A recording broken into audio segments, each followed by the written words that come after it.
million shillings in gratuity payment. Treasury records also show that the bill will hit 79.2 million shillings by June 30th, 2025. Now, retired presidents, according to the Presidential Retirement Benefits Act of 2003, are entitled to fuel and entertainment, a house allowance, and a monthly pension. Now, this is over and above focus, medical cover, an office, 2 personal assistants, secretaries, messengers, drivers, bodyguards, all paid by the taxpayer. Now, the bill for the Deputy President and other designated state officers will increase by 150 million shillings at that time, raising the payout to 1.1 billion shillings. Yeah, so that is that. But then talk of politics and the BBI. Treasury allocates no cash for BBI referendum in Yatani 22 budget estimates. And so estimates before Parliament have provisions only for preparatory activities towards the next general election.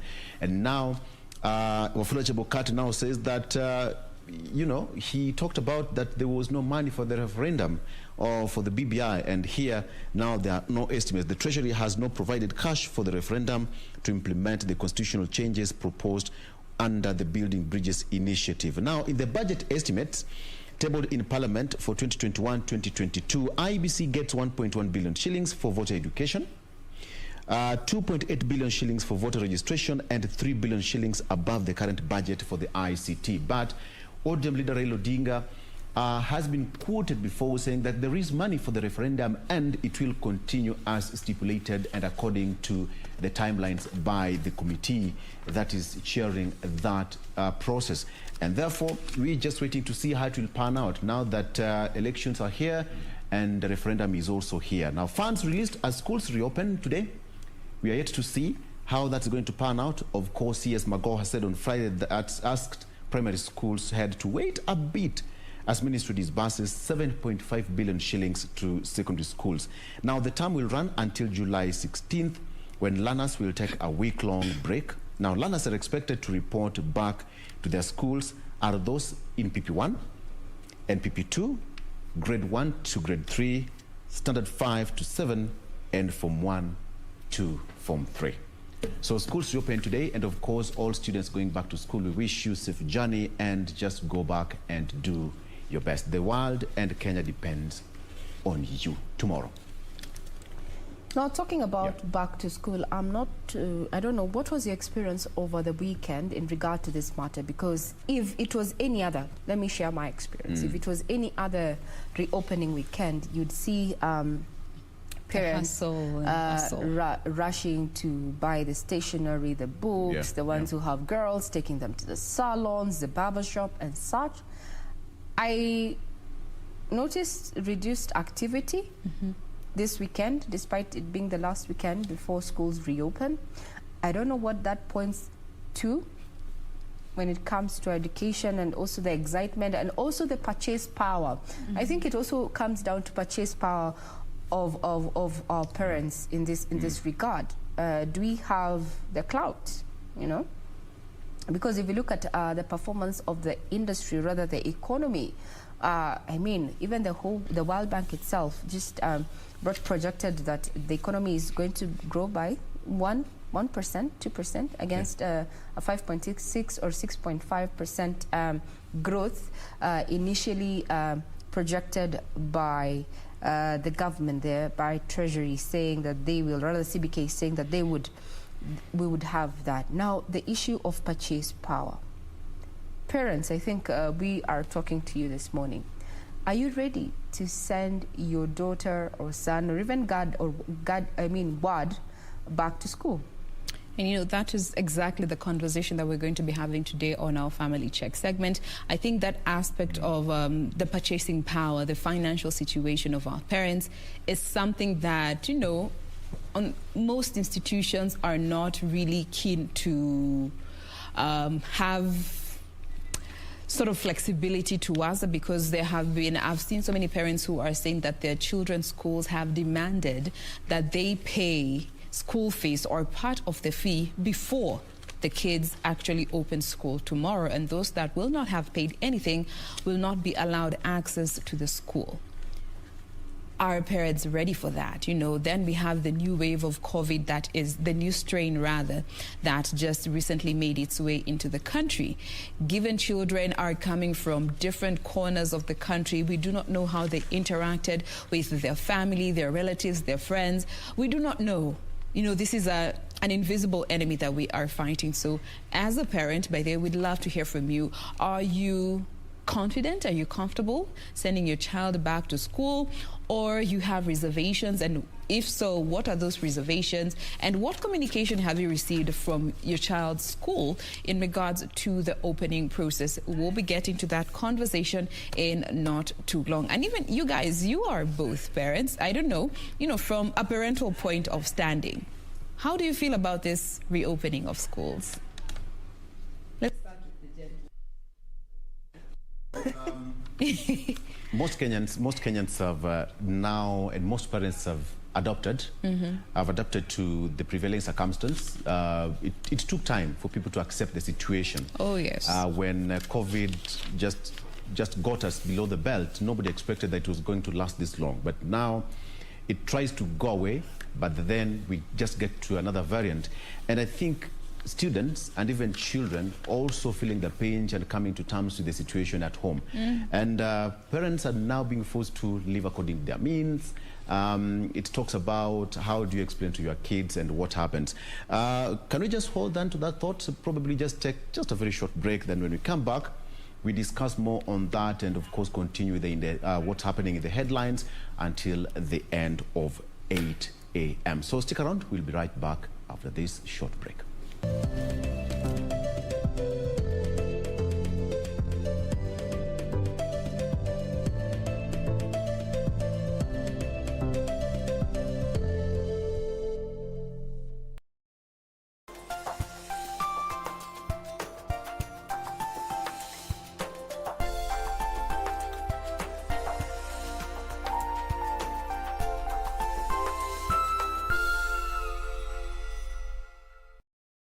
Je, umeomoka? Kama hujaomoka kwenye QuickBin ndio mambo yote. Hapa tuko na fridge, kodi yake ni CM.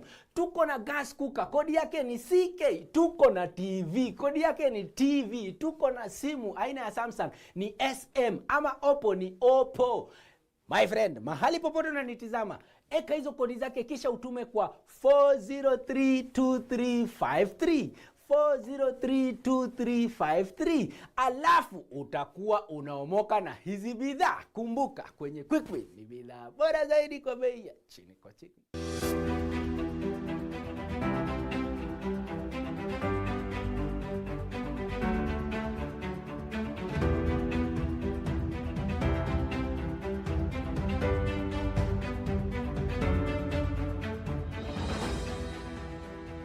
Tonight on KBC Channel 1.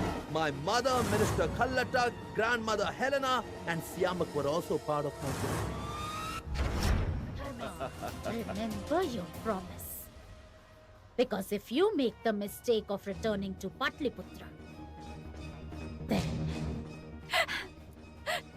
Has the Emperor stooped so low that even with you? No, it was my decision to come here leaving him. But the stain on your clothes suggests something else, Mother. Ashok cannot die as long as this lamp burns. Until then, I will wait for his return. My love will keep him alive. Tonight on KBC. You like Juliana? No. Do you like her? I don't like it. That man is not good company for my daughter. I only have to think about my objective. Without Maximiliano in this world, I will be my dad's favorite son. The only one who could handle the entire coffee empire. The only one. Why are you leaving, my love? No, no, no, no, no. Because, Salvador, this baby, it isn't yours. Salvador, it's Max's.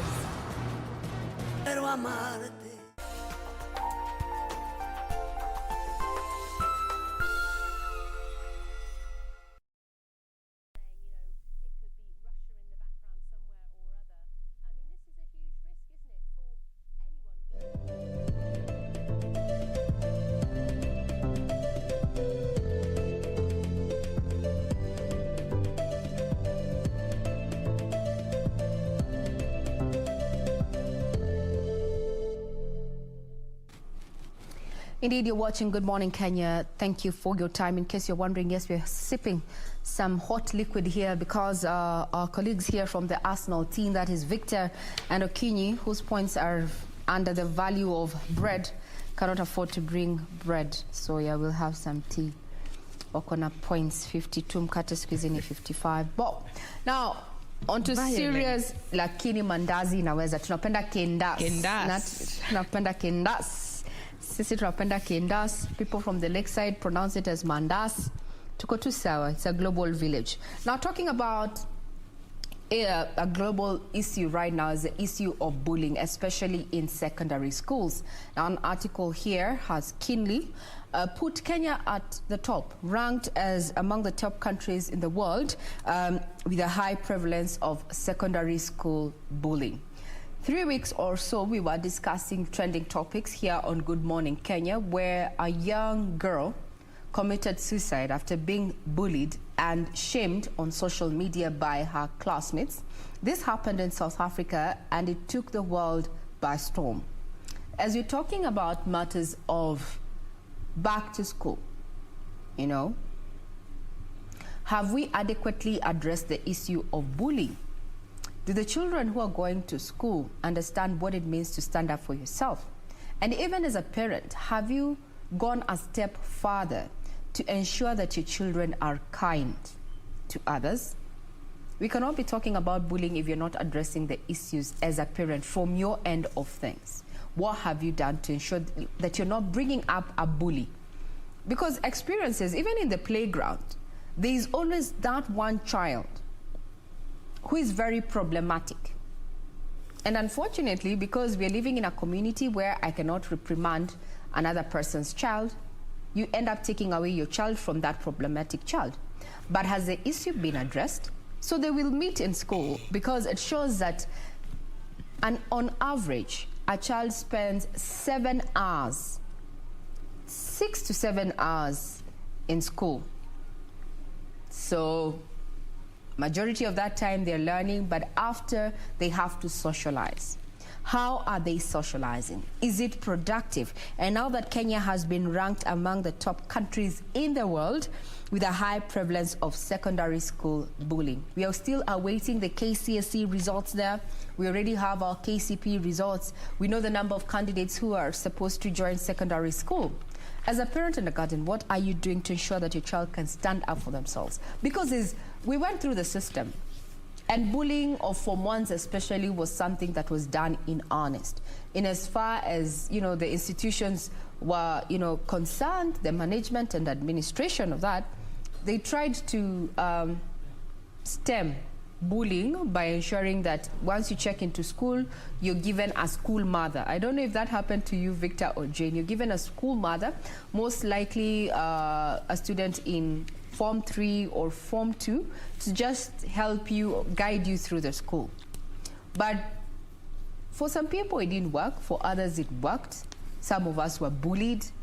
But then you see what happens if you're abused, you are likely to become an abuser yourself. So the cycle continues. This is an article that has been given a lot of prominence on this issue of the Standard this morning, all the way from page 13 to page 16. Just highlighting what also professionals have had to say in regard to matters of bullying and why we need to address the issue.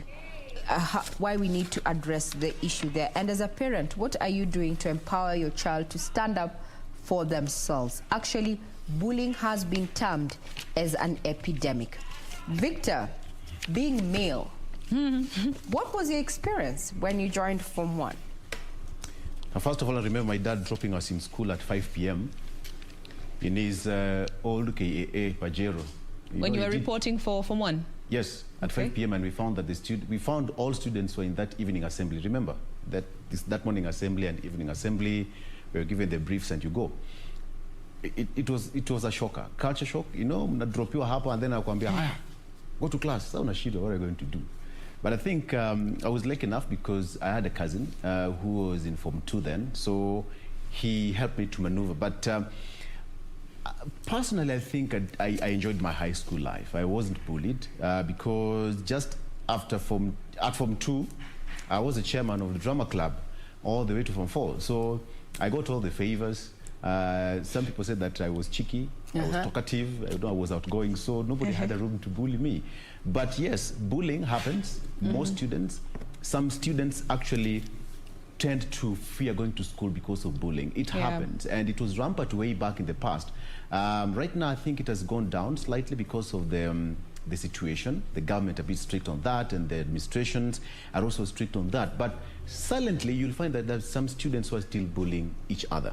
All right? And that's the sad part. It's sad part. It happened so silently that you only come to see or realize that your daughter or your son is being bullied in school when they come back home and they start exhibiting some kind of weird behavior. They withdraw from themselves, or they start fearing going back to school, only for them to open up and tell you, Miss Pendi usually, this and that. So for you to come and realize that your daughter or your son had been bullied, probably that student is already done with high school and it's gone. So it has that ripple effect, one after the other. Every day, a child start to become a bit violent, start to withdraw from the rest of the people, behaving in such a weird manner. But yes, bullying to some extent has gone down, and I think it has to go down completely. Every student should just enjoy their high school life, go there, learn, interact with your fellow students, and just go out there and do your best. As a student, bullying should not happen. There's another video that I think that was in South Africa. Yes. Yeah. It was a sad one because at some point it was edited that girl was thoroughly given some slaps. Then the next video was, requiem mass. And it happened that probably that lady suffered some internal injuries because she was helpless. They tortured her, they beat her up, and Actually, she ended up committing suicide, and she left a note behind. Because she was being told that she was not pretty. Yeah. It doesn't have to be physical bullying, by the way. With you ladies, by the way, if you tell a lady right now that you are ugly, it gets deep down into your heart, because ladies are known to be pampered and to be praised how beautiful you are. Even right now, tell your old granny that Shoshu, you look beautiful. That lady will blush. It's because we are emotional creatures. You're emotional. We're you get emotional creatures. So that lady could not have it. And it doesn't have to be physical bullying. Some people, you'll go to school, you'll be bullied according to your color complexion, or you're wearing nini, I don't know, this and that, and it gets into you. And voila. So kids, go to school. I call you kids intentionally. Kids, go to school. It's your time to enjoy your time in school. Learn, interact with your fellow students, and be a better student, be a better Kenyan tomorrow. Before we let you, Jane, because this is a conversation you're going to really dissect on Family Check. According to this, the Global School-Based Health Survey ranks Kenya as among the top countries in the world with a high prevalence of secondary school bullying. And now the 4 forms of bullying are physical, verbal, social, and cyberbullying. Yeah. That's what has been identified. Victor, you had a good run in high school. Yeah. But if I was to ever go back to high school, if there was ever an option, I wouldn't go back to high school. It was a nasty experience. And I think, Jane, you need to address this issue. When you're talking about bullying, what about those children who are bullied by the school administration? Yeah.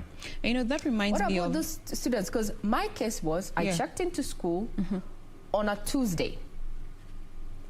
That very Sunday, my parents were asked to come collect me, and I was expelled. On what grounds, if you are okay in Form 1? Form 1. Okay. And the reason was because I survived a fire. How? Yes. So were you supposed to... I don't know, because I woke up, I smelled a burnt mattress. And when I woke up, there was nobody in the dorm. You know the way Form 1s, Form 2, Form 3, Form 4s towards the end? You were alone in your dormitory? I woke up alone. So let me backtrack. Yeah. So once we arrived on Tuesday, we settled in. There were 7 dormitories. I remember that. Then I started developing headaches. I remember going to the school nurse. They started saying it's homesick. I tried to explain that I had been in boarding school for 5 years. It's nothing to do with homesick. I am okay being in school, but no one listened. Yeah. So that was Wednesday. Thursday the same. headaches, throwing up. I was so weak. I remember I missed parade a couple of times, got punished for it because I couldn't make it in time. I was sick. And every time I went to see the school nurse, they gave me Panadols. No one really took it seriously. So come Friday, and there's this ceremony, call it function, the weekend challenge. I'm a Catholic. I've never experienced such, where people pray and close their eyes and worship the whole time.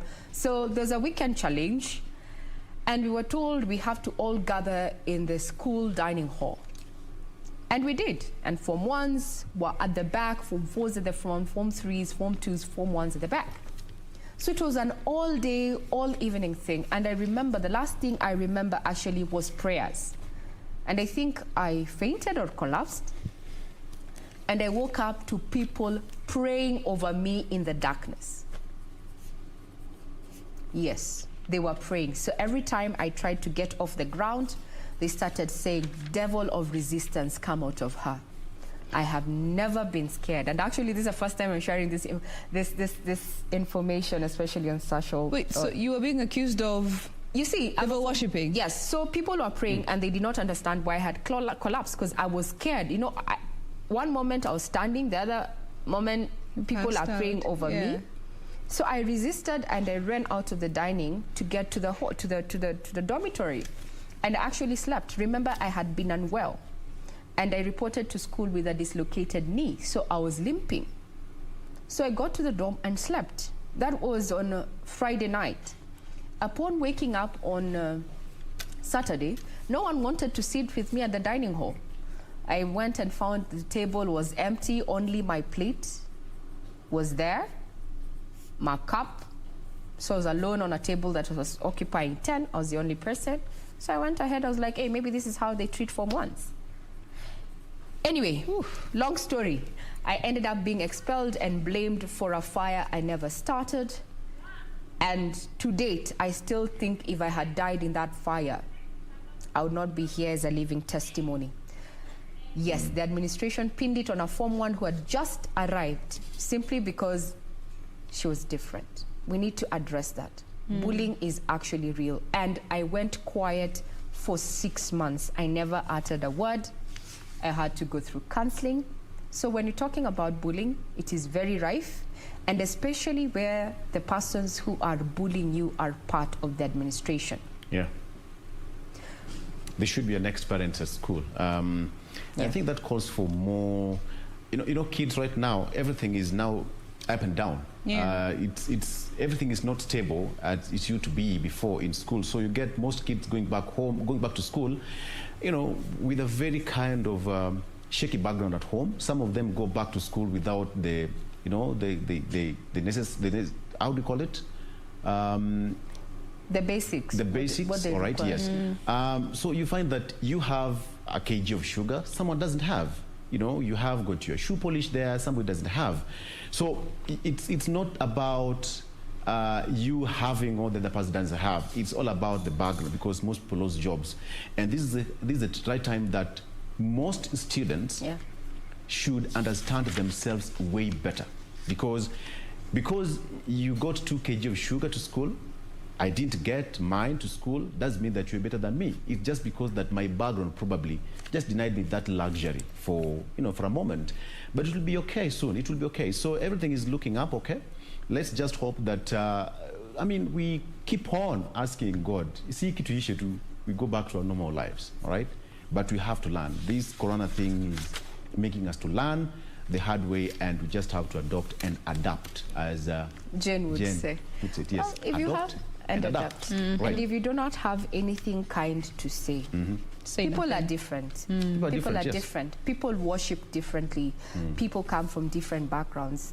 And I think this is what we need to teach our children, that we are different. Do not expect going into high school there that we are all from the same background. There are those who are doing well, there are those who are struggling, there are those who worship differently. It doesn't mean because I worship differently, I do not worship at all. That's why everybody, we need to stop being that's why people are in uniform in school.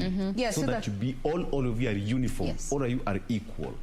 All right, so. But you know, bullying is also something that is also taking root in the lower grades, the lower classes, and arguably ignorance could be playing a very huge role in that.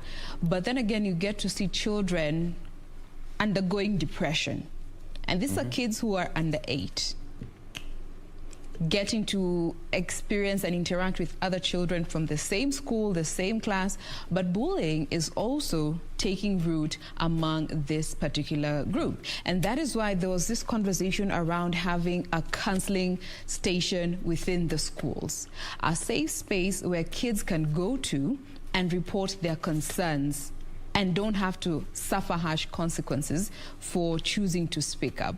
So, by the way, the guest we're going to be having today is also a child's rights activist. She is a lawyer by profession and a teacher part-time. So she's just the right person to talk about, our children's rights when it comes to bullying and the likes, and this is bullying from their fellow students, administration, and any staff within the school. And also in light of COVID-19, are we putting our children at risk by allowing them to go back to school, in as much as we are sticking by the government's directives? That will be coming up in a bit, and we thoroughly welcome you to share with us your thoughts, by the way. Questions, comments, clarifications, we welcome all of them. We will be looking at them when we get to that particular segment. Now, before we get to close, KCSE results are expected to be released today. It is May the 10th, the day that the CS of Education, Professor Magoha, had said that the results will be released. And this is not usually when we get the results, but due to the unprecedented times that we are in, today is the day the marking of the national exams was completed last week, and as we await for the results today, we did see the Education CS promise that the examination was administered and marked properly within good time, and to just settle the concerns of those who are wondering whether there would be in the team that will be marking these exams would have inadequate preparation, and whether it will actually be marked by humans, because that was the other concern.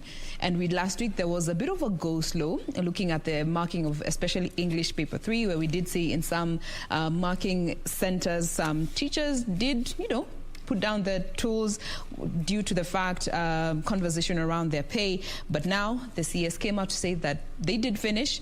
What needed to be done was done. They dotted all the I's and crossed all the T's. So we expect the results to be released today.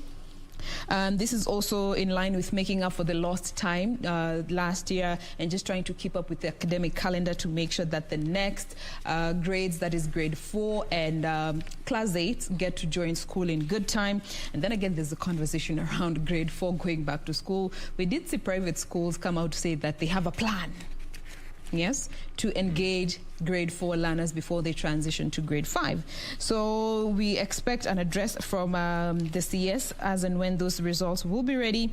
And once they are ready, they will be announced. Some 752,891 candidates were registered for KCSE, but thousands of them did not actually sit for the exams. You can read more of that there on the back page of the Daily Nation. All right. So I know people have been wondering why we're talking about education and bullying and all that. It's important. It's important. Our kids are suffering in silence. Exactly. All of us went through education, and every student will have to go, every Kenyan will have to go through education. And if you want to know how serious it is, just make a mistake of not taking your child to school. The CS will come for you. The government will come for you. Education is good. So kids, as go back to school, the only thing that we can do is just to wish you well, concentrate in school, and of course, have a safe journey. It's wet all over right now. It's raining, and therefore we need you to arrive in peace and just be who you are.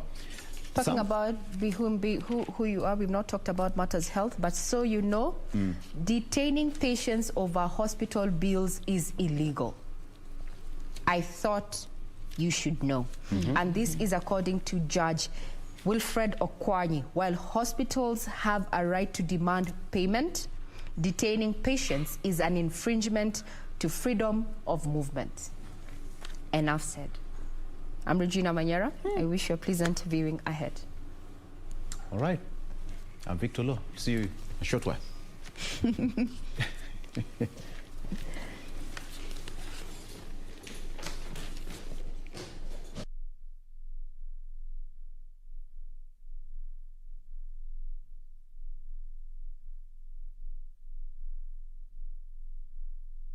To call it a segment.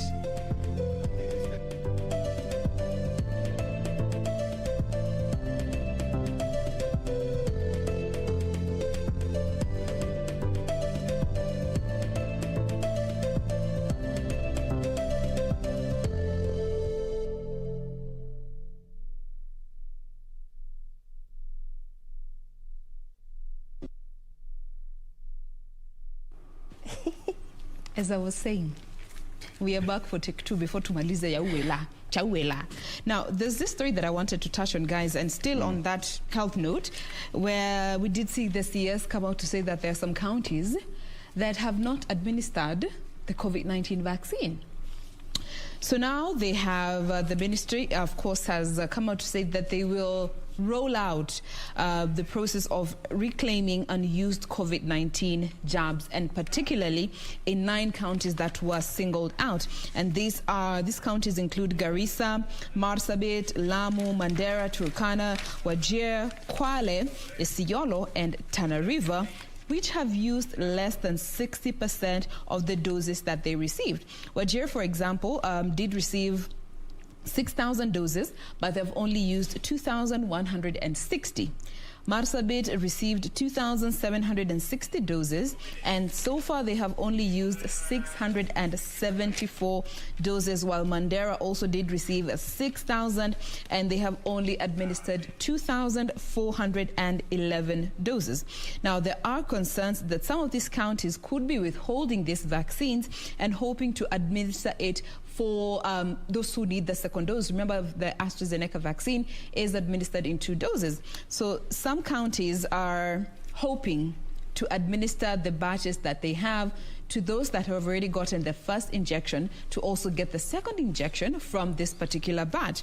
But the CS came out to say that they haven't disclosed when this recall is going to be happening, but it will be happening, because looking at these vaccines, most of them are set to expire in June, and they're not going to hold onto stocks in hopes to administer the second dose. And according even to the World Health Organization, they suggest that vaccinating a larger group of population with the first dose is more important and more effective when it comes to the prevention of COVID-19, because it's more about getting a huge number of people getting at least 1 dose, as opposed to a small number of people getting both doses. So this narrative of wanting to just administer the first dose to a few people, then you wait a while, then you give a second dose to the same group, is not as effective when it comes to the prevention, the further prevention of COVID-19, and consequently not reducing the death rates that we have been seeing. The total number that have been vaccinated to date stands at 915,968, and a majority of this, 56%, are male. All right. According to data on a vaccine deployment, about 1,099,000 doses have been distributed, and this is as recent as the 7th of May. And there's only about 21,000 doses that remain at the Kitengela Central Store. So far, at least 75% of the vaccines, an estimated 278,000, have remained unused across some of these counties. So more of that there on the Daily Nation as we await communication from the ministry when they are going to be doing this, the recall of some of this vaccine, and especially in these 9 counties. All right. The Bonchari by-election is coming up in a week's time. And now ODM and Raila Party alleges state plot to rig in Bonchari protest to IEBC. Now ODM claims that administrators being used to campaign for Jubilee candidate. And the Orange Democratic Movement has accused the state of a scheme to rig the May 18th Bonchari parliamentary by-election in favor of Jubilee's party candidate Zebedeo Opore. Now, the party has written to the Independent Electoral and Boundaries Commission protesting the alleged use of state agencies to campaign for the candidate. Now, ODM is fronting former Energy and Petroleum and Regulatory Authority Director General Pavel Oimeke. It's you know, in politics it's handshake, yes, but when it comes to a situation where your candidate is being compromised, the issue of a handshake inaangushwa kidogo. What do you think? It's not about friendship. In politics, it's war, it's war, it's war. So we expect that to happen. And of course, briefly in sports, hey, let me just talk about Ray. Okay. So Jurgen Klopp says that he expects Manchester United to have a strong team in a rearranged fixture coming up on Thursday. And of course, they are fighting. And of course, Manchester United, now that you came behind and beat Aston Villa, it means that you... Ray, how are you? Leave me alone. I told you, anyone who has points that cannot buy a loaf of bread in this current economy has nothing to say. To the left. Viva Manchester United. Okay. So Jurgen Klopp says that he expects a very strong team from Manchester United on Thursday, and it will be a very, very tantalizing kind of game, all right? The only match that is giving us a headache is a Villarreal, but nayo. Yeah. Come as it goes. Okay. Jen, we take us that to a break now, but we have so much more coming up in a bit, so you definitely don't want to miss out on that. Hashtag still remains to be Good Morning Kenya on Twitter.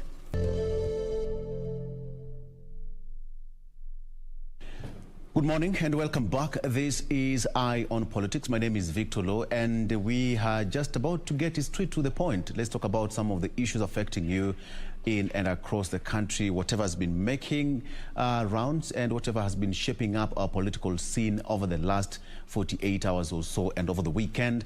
And with me, I'm joined by Hamisi Boga, who is a political analyst, joining me via Zoom all the way from Mombasa.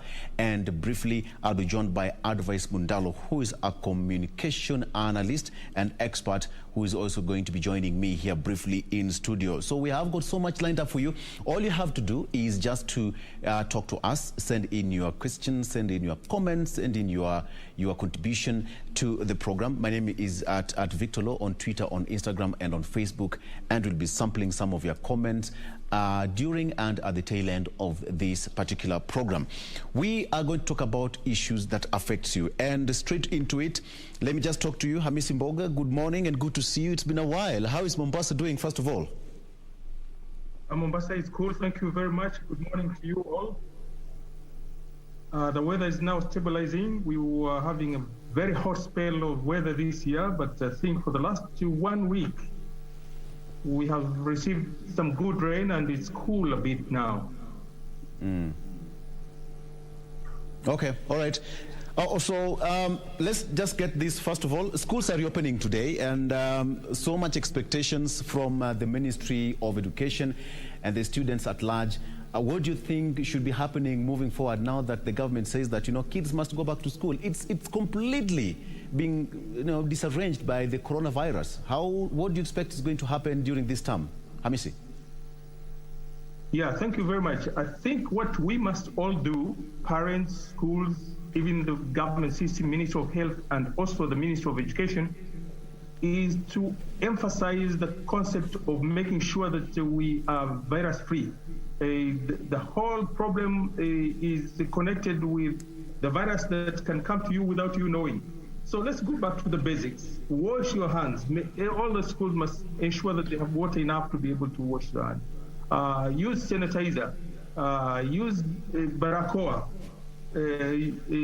Please keep a distance. So I don't know how the schools are going to keep distance in the process of teaching and learning, but it must be provided a safe distance so that they cannot be able to infect each other.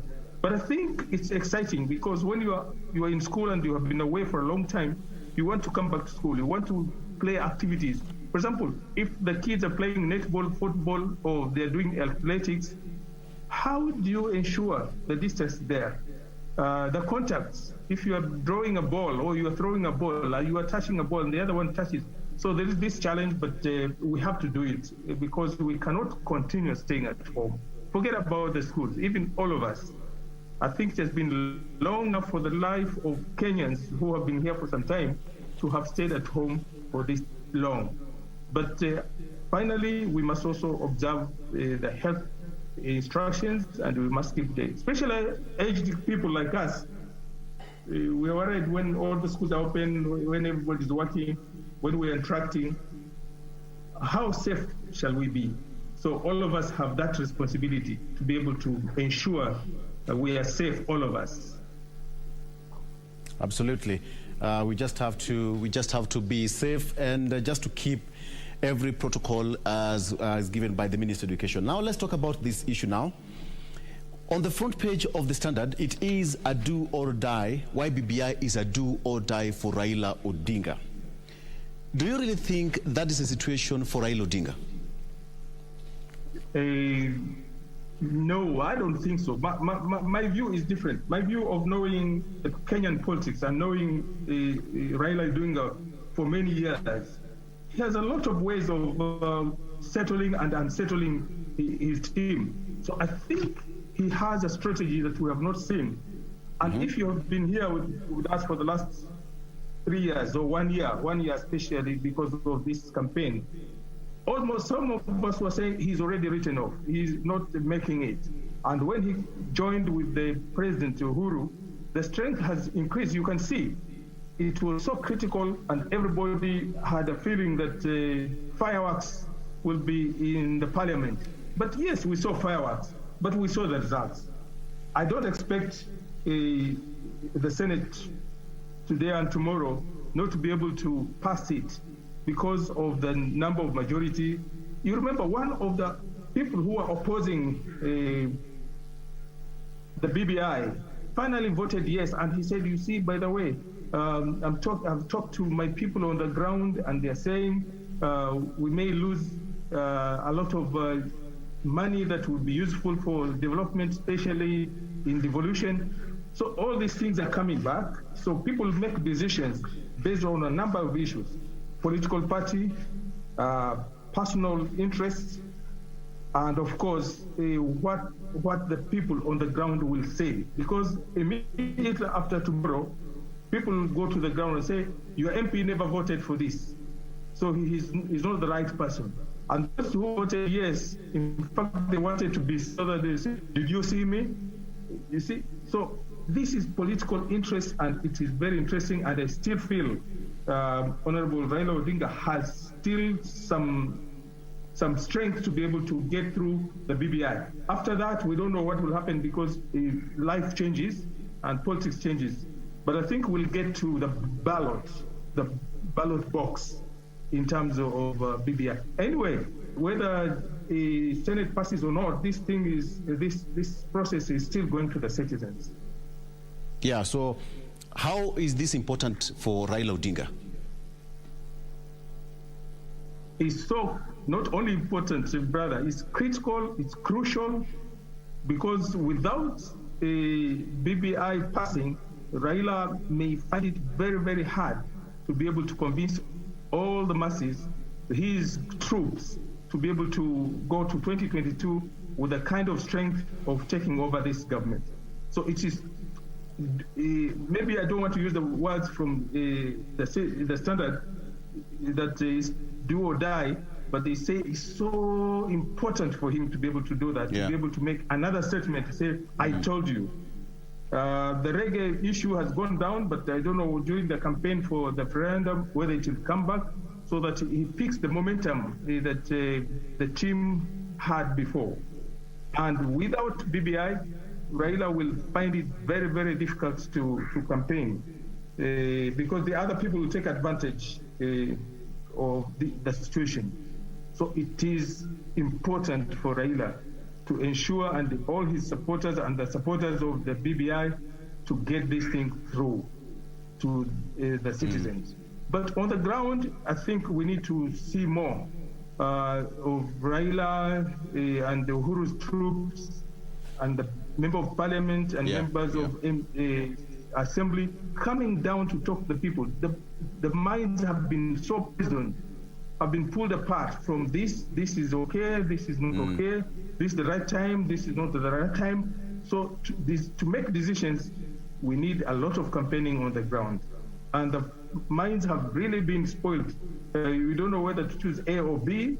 Yeah. A is saying this and B is saying this.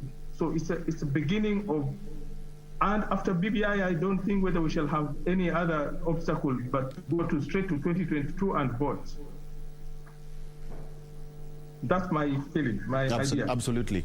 So how is it going to pan out with all the storms that in the Orange Party right now?